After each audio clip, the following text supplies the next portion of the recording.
오늘은 버리고 받으라, 버리고 받으라는 제목으로 우리 하나님 말씀 함께 나누도록 하겠습니다. 하나님의 말씀은 모두가 하나님의 감동으로 됐기 때문에 하나님의 말씀이라고 부르는 것이고, 또 그 말씀이 하는 일은 교훈과 책망과 바르게 함과 의로 교육하기에 유익하다, 이렇게 사도 바울은 기록을 했습니다. 아무에게나 하나님 말씀이 진리의 말씀으로 우리를 교훈하고 책망하고 바르게 하고 의로 교육해 주는 것이 아니고, 주님의 말씀으로 받아들이는 자들에게만 하나님의 말씀은 능력 있는 말씀으로 다가오게 되는 것입니다. 이 말씀이 때로는 우리를 채찍질하기도 하고 또 찌르기도 하고, 때로는 감미롭게 사랑으로 우리에게 다가오는 이유는 우리가 하나님의 자녀들이기 때문에, 또 주님의 양들이기 때문에 그렇게 다가오게 되는 것입니다. 오늘 본문에서 이 말씀을 대하는, 말씀을 받는 자세에 대해서 야고보가 두 가지를 가르쳐주고 있는데, 첫째는 버려야 할 것, 그리고 두 번째는 받아야 할 것, 두 가지를 말씀해주고 있습니다. 먼저 버려야 할 것은 뭔가? 더러운 것과 넘치는 악이라, 이렇게 표현을 했습니다. 21절 보시면 그러므로 모든 더러운 것과 넘치는 악을 내버리고 라고 표현을 했는데, 여기 내버리다라는 헬라어 단어가 옷을 벗을 때 쓰는 단어입니다. 그러니까 벗어버려라 하는 뜻입니다. 당시 사람들이 입는 겉옷이 치렁치렁한 옷이기 때문에 뭔가 격렬한 신체 활동을 하기 위해서는 반드시 옷을 벗어서 버려놔야 했는데, 이때 쓰는 단어가 내버리다라는 단어입니다. 성경에 잘 보시면 옷을 벗는다라는 표현이 자주 나오거든요. 그래서 벗고 씻고 입어라 하는 표현들이 종종 등장합니다. 그래서 에베소서 4장 22절 24절 보시면 너희는 유혹의 욕심을 따라 썩어져가는 구습을 쫓는 옛 사람을 벗어버리고 오직 심령으로 새롭게 되어 하나님을 따라 의와 진리의 거룩함으로 지으심을 받은 새 사람을 입으라 하는 표현을 썼습니다.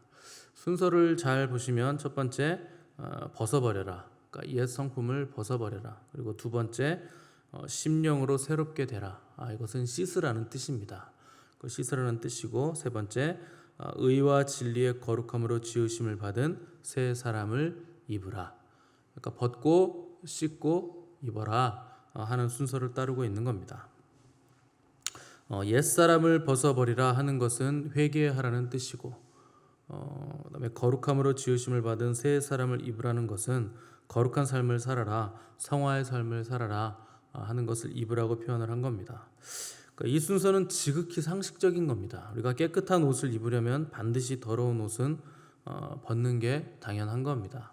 그래서 탕자가 돌아왔을 때 아버지가 더러운 옷을 먼저 벗기고, 그 다음에 더러워진 그 몸을 씻기고, 그 다음에 새 옷을 입혀서, 깨끗한 옷을 입혀서 가락지를 끼워주고 잔치를 열었습니다. 이거 당연한 거죠. 깨끗해지려면 더러운 것 벗어야 되고 씻어야 되고, 또 당연히 채우려고 하면 안에 있는 더러운 것들을 먼저 비워내는, 개어내는 작업을 먼저 해야 된다 하는 것입니다. 야고보가 모든과 넘치는 악이라는 표현을 썼는데, 모든하고 넘치는이라는 표현 자체가 우리 안에 뭔가 가득 차 있다는 뜻입니다. 그래서 넘치고 있는 악들을, 잡다한 것들을 다 비워내야 우리가 하나님의 말씀을 채울 수 있다 하는 뜻입니다. 왜 우리가 하나님의 말씀을 계속 듣고 공부하면서도 삶이 변화되지 않는가? 근본적으로 우리 내면에 다른 것들이 가득 차 있기 때문에 변화가 더디다 하는 겁니다. 우리가 세상적인 가치관을 비우지 않은 채로 하나님의 가치관을 계속 듣는다고 해도 비워내지 않으면 말씀으로 채워지지 않고, 또 적당히 비워내면 이게 또 세상적인 가치관과 성경적인 가치관이 뒤섞여서 아주 이상하고 기형적인 가치관이 형성되기 때문에 말씀의 열매를 맺지 못한다 하는 겁니다. 바울은 디모데에게 그러므로 누구든지 이런 것에서 자기를 깨끗하게 하면 귀히 쓰는 그릇이 되어 거룩하고 주인의 쓰심에 합당하며 모든 선한 일에 준비함이 되리라, 이렇게 편지를 했습니다. 이게 무슨 말이냐? 사람은 그릇이기 때문에 그가 무엇을 담고 있느냐로 그의 삶에 고스란히 배어나오게 되어 있다 하는 말을 한 겁니다. 내 생각으로 가득 차 있고 악이 가득 차 있으면 하나님의 말씀을 담을 수 없고, 내면에 악을 담고 있으면 하나님의 말씀마저도 악의 도구로 얼마든지 사용할 수 있는 것이 타락한 인간이라 하는 뜻입니다. 그래서 우리가 거룩한 말씀을 받기 위해서는 반드시 비우는 작업을 먼저 해야 됩니다. 21절 마지막에 보시면 받으라 하는 단어가 쓰였는데 이 헬라어가 데코마이거든요. 이게 열렬히 환영하다라는 뜻입니다. 근데 온유함으로 받으라 이렇게 쓰여져 있기 때문에 우리가 말씀을 받을 때는 온유하고 겸손하게 조용조용하게 이렇게 받는 것처럼 느낌을 받을 수가 있는데 이 헬라어 단어는 열렬하게 환영하며 영접하다라는 단어이기 때문에 조용조용히 받는 게 아니고 열정적으로 우리의 모든 힘을 다해서 뜨겁게 말씀을 받으라 하는 뜻입니다. 이게 신약 성경에서 이 데코마이 받으라 하는 단어가 쓰였을 때는 그 사람들이 예수님을 환영하고 극진하게 영접했을 때 복음서에서 쓰인 단어가 바로 이 단어입니다. 또 데살로니가 성도들이 많은 혼란 가운데서 성령의 기쁨으로 말씀을 받았는데 사람의 말로 받지 않고 하나님의 말씀으로 받아들였다 했을 때도 받으라 하는 이 데코마이라는 헬라어가 쓰였습니다. 그러니까 우리가 말씀을 받을 때는 예수님이 지금 우리에게 오시는 것처럼 육신을 입으신 예수님이 지금 눈앞에서 우리에게 다 받아야 한다 하는 뜻입니다. 당연한 거죠. 말씀이 예수님이시기 때문에 우리가 말씀을 받을 때는 예수님을 우리가 환영하고 영접하는 것처럼 받아들여야 하는 겁니다. 좋은 말씀이든 책망하는 말씀이든 우리는 그렇게 받아들여야 하는 겁니다. 가끔 기독교에 대해서 호의적인 분들이 계십니다. 교회는 다니지 않는데 자녀들은 보내시고 아주 호의적인 생각을 가지고 계신 분들 보면 그래도 교회 가면 나쁜 말은 안 듣지 않냐, 그래도 교회 가면 선하고 좋은 말 하지 않냐, 이런 식의 반응을 보이시는데 틀린 말은 아니지만 그렇다고 정확하게 또 이해하고 있는 말도 아닙니다. 기독교는 단순히 좋은 말, 선한 말, 도덕적인 말 듣는 것이 아니고 그 말씀이 내 생명보다 귀하기 때문에 우리가 그 말씀을 대하고 그 말씀을 받아들이는 겁니다. 진리이기 때문에 진리란 뭔가요? 이것 아니면 안 되는 것, 그리고 영원 전부터 영원까지 변함이 없는 것, 타협할 수 없는 것이 진리의 말씀이기 때문에 내 생명을 걸고 준행해야 하는 귀한 말씀을 우리가 대면하러 나오게 되는 겁니다. 단순히 도덕적이고 선하고 괜찮은 정도의 개념을 가지고 접근하시면 안 되는 겁니다. 또 말씀을 받는다는 것은 단순히 귀로 듣고 동의하는 수준이 아니라 이 말씀대로 우리가 행해야 되는 것을 포함하고 있기 때문에 듣는 자는 반드시 행동해야 될 책임이 따르게 되는 것입니다. 그냥 좋은 말 듣고 좋은 강의, 좋은 강연 들었다 하는 정도로 머물러 있으면 절대 안 되는 겁니다. 그래서 우리 주님은 이 천국은 씨 뿌리는 비유와 같다 하시면서 씨가 더러는 길가에 떨어지고 더러는 가시덤불에 떨어지고 더러는 돌밭이나 더러는 옥토에 뿌려졌다 이렇게 비유의 말씀을 하셨습니다. 길가, 가시덤불, 돌밭, 또 옥토, 이건 뭐냐? 사람의 마음 상태를 말하는 겁니다. 염려가 많은 마음, 믿음이 깊지 못해서 뿌리가 내리지 못하는 마음, 또 말씀을 받아들이지 않는 완고한 마음들은 열매를 맺지 못하게 될 것이고 당연히 옥토에 뿌려져야 열매를 맺게 된다 하는 것이 주님의 비유입니다. 옥토란 뭔가 가시와 엉겅퀴와 돌들이 다 제거된 마음을 말하는 겁니다. 그래서 우리가 말씀을 받아들이기 전에 씨앗을 심기 전에 먼저 해야 될 작업이 뭐냐? 우리의 마음을 먼저 옥토로 기경하는 작업을 먼저 해야 됩니다. 그래서 하나님은 예레미야 선지자를 통해서 너희 묵은 땅을 갈고 가시덤불에 파종하지 말라 이렇게 말씀을 하셨습니다. 묵은 땅이란 뭔가 해묵은 습관, 타성에 젖어서 고질화된 마음, 단단한 마음을 말하는 겁니다. 우리가 이것들을 갈아엎지 않으면 하나님의 말씀을 들을 귀가 열리지 않게 되고 씨앗이 우리 마음에 심기지 않게 되는 겁니다. 대개 사람들은 새로운 것 알기를 좋아합니다. 그래서 진리를 대할 때도 이런 태도가 그대로 나타나는데 목사가 설교를 할 때 뭔가 새로운 진리들을 말해주면 되게 좋아하고 또 이렇게 온갖 진리들을 머릿속에 쟁이는 것을 기쁨으로 여기는 사람들이 굉장히 많습니다. 그러다 어느 순간 이 정도면 나도 충분히 알았다. 이제 난 모든 걸 알게 됐다. 이렇게 착각들을 하시기도 하는데 절대 그렇지 않습니다. 알게 된 진리들이 우리의 삶을 통해서 나타나지 않을 때 성경은 그것을 위선이라 이렇게 부르는 겁니다. 위선이란 뭔가 거짓된 선, 위장하고 있는 선을 위선이라고 부르는 겁니다.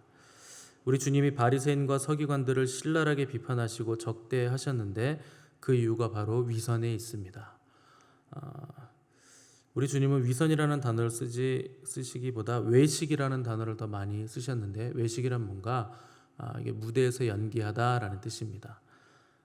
겉은 번드르한데 속은 썩어 있는 회칠한 무덤, 또 밖에는 이제 석회석을 발라서 깨끗해 보이는데 안에는 시체가 썩어서 악취로 가득한 것이 위선이요 외식이라 하는 겁니다. 왜 위선과 외식에 대해서 주님은 이토록 강하게 비판하셨는가? 위선이 그만큼 악하기 때문에 주님이 그렇게 강하게 비판하신 겁니다. 위선자들을 향한 주님의 진단은 뱀들아, 독사 새끼들아, 이렇게 주님이 부르셨습니다. 아주 섬뜩하고 강한 표현을 쓰신 겁니다. 뱀들아, 독사 새끼들아 라는 표현은 너희들은 하나님의 자녀가 아니라 마귀 자녀들이다, 이런 표현을 하신 겁니다. 위선하는 자들은 하나님의 자녀가 아니라 마귀의 자녀들이라, 이런 뜻입니다. 그러면 우리는 마귀의 자녀도 아닌데 왜 새벽부터 위선하지 말라고 제가 이렇게 말씀을 드리는가? 얼마든지 잠깐만 방심하면 우리는 이 위선에 말려들 수 있기 때문에 이 말씀을 드리는 겁니다. 그래서 주님도 제자들에게 사람들에게 보이려고 그들 앞에서 너희 의를 행하지 않도록 주의하라, 이렇게 당부하셨습니다. 언제든지 얼마든지 너희도 위선자가 될 수 있다 하는 겁니다. 가장 위험한 사람이 누군가? 목사입니다. 목사는요, 늘상 성경에 있는 좋은 말 계속 선포하고 있기 때문에 계속 말씀을 선포해야 되기 때문에 언제나 위선자가 되기에 가장 쉬운 사람이 바로 목회자들입니다. 늘 두렵고 늘 떨리고 정말 내가 선포한 말씀대로 나는 살고 있는가 두렵고 떨리는 마음이 가장 많이 드는 사람이 목사죠.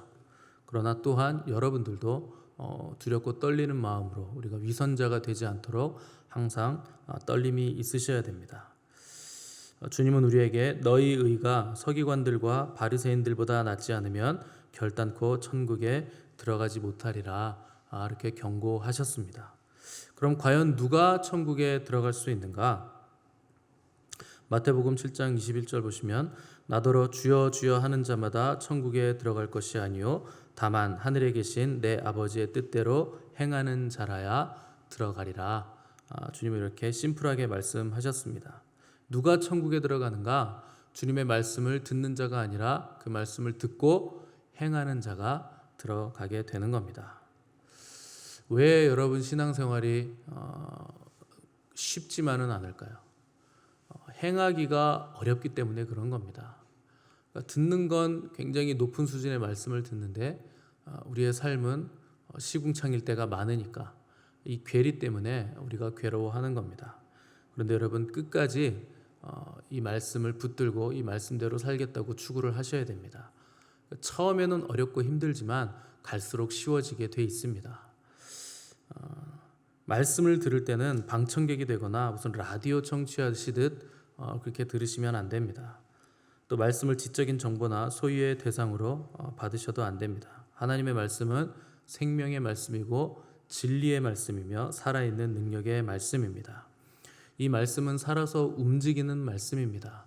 이 말씀이 우리의 심령 골수를 쪼개서 거룩하지 않은 모든 죄성을 도려내도록 우리가 말씀 앞에서 온유함으로 우리 자신을 드러낼 때 그 말씀이 재물을 죽이고 갈라서 생명을 끊어내고 마침내 제단에 올려 태울 제물로 우리를 준비시켜 주는 것입니다.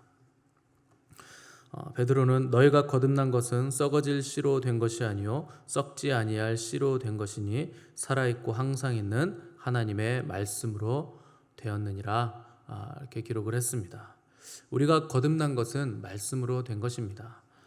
말씀은 생명의 능력과 창조의 능력을 가지고 있습니다. 그래서 이 말씀의 씨앗이 심겨지면 많은 열매를 맺는 것과 같이 말씀이 우리 안에 심겨질 때 성령의 열매들을 우리 안에서 계속 생산해내게 되는 겁니다.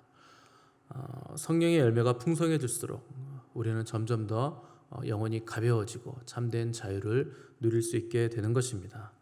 그러므로 항상 성령님께 자리를 내어 드리시기 바랍니다.